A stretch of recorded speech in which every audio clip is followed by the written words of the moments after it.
അയ്യോ കളിയ മുങ്ങിയില്ലല്ലോ. എന്തിനെടുക്കൂ ഈ കുളത്തിൽ കുളിക്കുന്ന സുഖമൊന്നും വേറെ ആളിയാ. പിന്നെ പൂൾ അവിടെ കിടക്കുന്നത് നമ്മുടെ ഈ കുളം ഇവിടെ പൂള് ജർമ്മനിയിലും കുളം കേരളത്തിലും.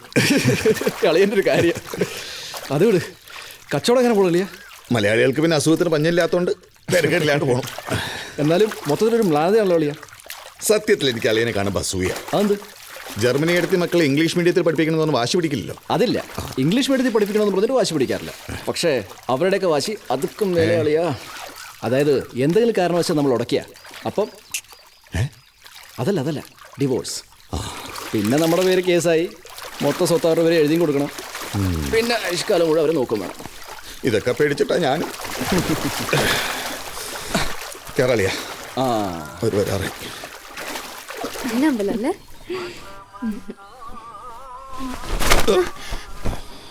കുളി കഴിഞ്ഞില്ലേ? കഴിഞ്ഞു. വരുന്നില്ലേ? വരേ. അരവിന്ദേട്ടൻ എപ്പോഴും ഇങ്ങനെയാ. ഈ അമ്പലത്തിൽ പോകാനാണ് ഈ അണിങ്ങി പോയത്. സഹിക്കാൻ അതളിയന് ഭാര്യയെ പേടിയുള്ളതുകൊണ്ടാ. പൈസ തരുന്ന ജർമ്മനിയിലായാലും കോന്തം തന്നെയാണ്. രാമ രാമ രാമ രാമ രാമ രാമ പാഹിമ രാമ രാമ രാമ രാമ രാമ രാമ പാഹിമ. ഹലോ, ആ ട്രീസ പറയൂ. ഇല്ല, ഞങ്ങള് നാട്ടിലാ. ഓ, ഡേറ്റ് വന്നോ? വെള്ളിയാഴ്ചയോ? ഓ ശരി, താങ്ക് യു. ഞങ്ങൾ നാളെ തന്നെ എത്തും. ശരി ട്രീസ, ബൈ. എന്താ മോളെ? ഹോളി സെയിൻസിന് ഇന്റർവ്യൂവിന്റെ ഡേറ്റ് വന്നു, മനുവിന്റെ അഡ്മിഷന്. ഞാൻ പേടിച്ചിരിക്കായിരുന്നു അച്ഛാ, ഇനി അങ്ങനെ അവര് വിളിക്കില്ലെന്ന്. എന്താ മോളെ അവർ ഇന്റർവ്യൂവിന് ചോദിക്കുക? അമ്മയുടെ ക്വാളിഫിക്കേഷൻ എന്താ, അച്ഛന്റെ വരുമാനം എന്താ, മോനെ എന്തിനാ ഈ സ്കൂളിൽ തന്നെ ചേർക്കുന്നേ, അങ്ങനെ കൊറേ ഉണ്ടെന്നേ. എന്ത് ചോദിക്കുന്നു പറയാൻ പറ്റില്ല അച്ഛാ, എന്ത് വേണമെങ്കിലും ചോദിക്കും. അരവിന്ദേട്ടാ, നമുക്ക് നാളെ തന്നെ പോണം. മാമനെ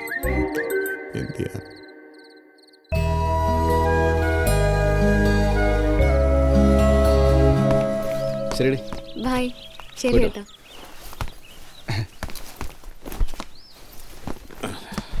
ഓക്കെ അളിയാ, അപ്പൊ കാണാം. ശരി അളിയാ, കാണാം. ശരി. ബൈ. മോൻ നന്നായി പഠിക്കണം കേട്ടോ. അമ്മ പറയുന്നതൊക്കെ കേൾക്കണം. ഇനി എന്നാ അമ്മൂമ്മയെ കാണാൻ വരിക? എന്നോടി വരും അമ്മൂമ്മേ. അപ്പൂപ്പൻ അങ്ങോട്ട് വരാട്ടോ കാണാൻ.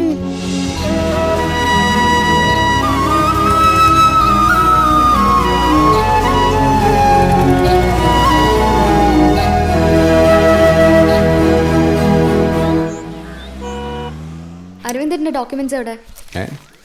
Documents, degree certificate, pre degree certificate. എന്റെ SLC ബുക്ക് സൂക്ഷിക്കണം കേട്ടോ. 10-15 വർഷത്തെ അധ്വാന. Pre degree certificate, Aadhaar card, identity card, ration card. ജാതകം വേണ്ടി വരുമോ? വേണ്ടേ? ശരി. എന്താ അരവിന്ദേട്ടാ, ഈ കോപ്പി ഒന്നും ക്ലിയറേ അല്ല. എത്ര പറഞ്ഞാലും അരവിന്ദേട്ടൻ കേൾക്കുകയില്ല. ഒറിജിനലേ ക്ലിയർ അല്ല. പിന്നെ ഡിഗ്രി സർട്ടിഫിക്കറ്റ് എവിടെ?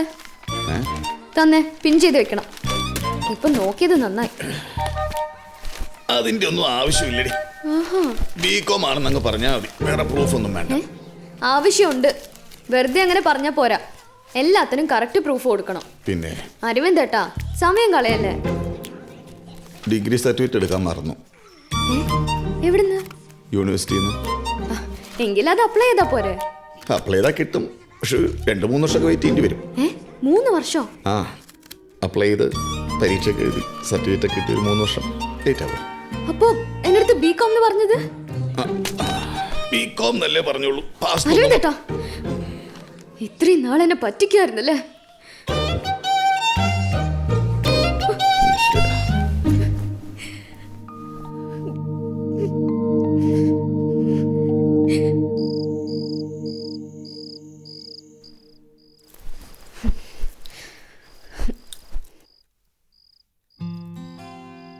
പഠിക്കാൻ ഞാൻ അത്ര മോശമൊന്നും ആയിരുന്നില്ല.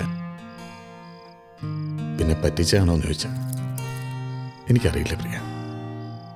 തിരുത്താൻ സമയം കിട്ടിയില്ല, അതാ സത്യം. എല്ലാവർക്കും ഉണ്ടാവും മറ്റാരോടും പറഞ്ഞാൽ മനസ്സിലാവാത്ത പ്രാരാബ്ദത്തിന്റെ കഥകൾ. ക്ഷമിച്ചേക്കണോ?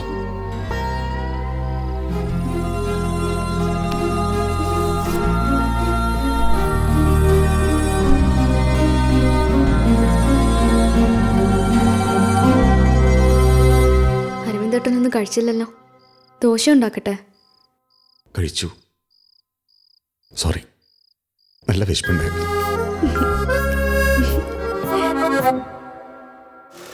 വാടകയ്ക്കോ? എന്താ അരവിന്ദായി പറയണത്?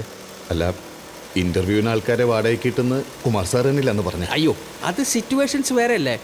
ഡൈവോഴ്സ് കേസുകൾ, സിംഗിൾ മദേഴ്സ്, വേറെ വേറെ കഴിയുന്ന പേരൻസ്. ഇത് നിങ്ങൾ വളരെ സ്നേഹത്തോടെ കഴിയുന്ന കുടുംബമല്ലേ? അങ്ങനെയാണെങ്കിൽ ഞാൻ അവളെ ഡൈവോഴ്സ് ചെയ്താലോ? ഏ അല്ല, അഡ്മിഷൻ കിട്ടാതെ ഒരു വഴിയുള്ളെങ്കിൽ ഞാൻ അതും ചെയ്യും സാർ. അതൊക്കെ പ്രശ്നമാവുമായിരുന്നു.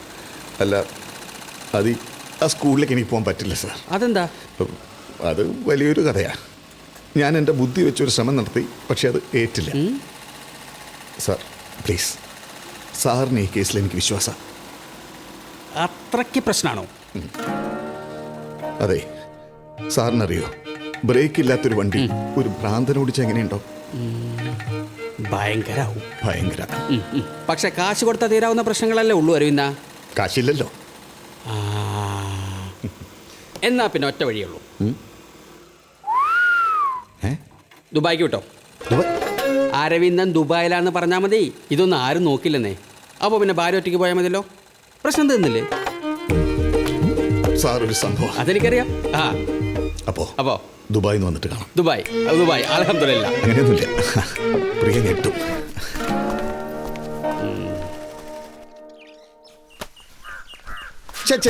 എന്തിനാ പ്രിയ ഇങ്ങനെ സ്ട്രെയിൻ ചെയ്യുന്നത്? നിനക്ക് നടുവേനുള്ളതല്ലേ?